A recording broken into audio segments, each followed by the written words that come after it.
Alam nyo ba ang kwento sa likod ng paborito nating manga? Halika't alamin natin. Naisip nyo ba kung bakit ito hugis puso? Ang sagot, nasa isang kwento ng pamilya at pagmamahal.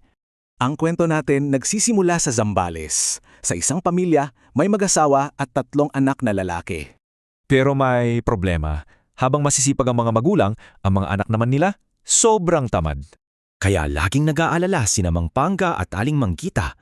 Paano na lang ang mga anak nila? So, nag-isip sila ng paraan para bigyan ng leksyon ang kanilang mga anak. Sabi ng ama nila, may ginto raw sa kanilang lupain. Pero, kailangan nila itong paghirapan. Kaso, waepek, walang nagbago sa mga anak. Hanggang sa isang umaga, lahat nag-iba. Pagkagising nila, wala na ang kanilang mga magulang. At wala na ring pagkain sa bahay. Dahil sa gutom, napilitan silang kumilos. Dito na nagsimula ang pagbabago ng lahat.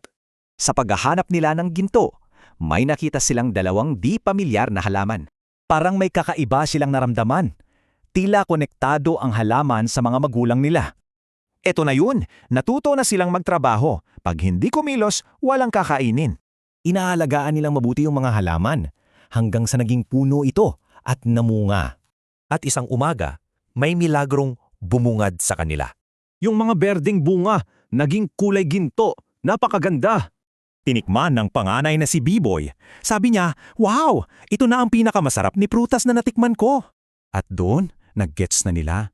Ito pala ang gintong sinasabi ng kanilang mga magulang.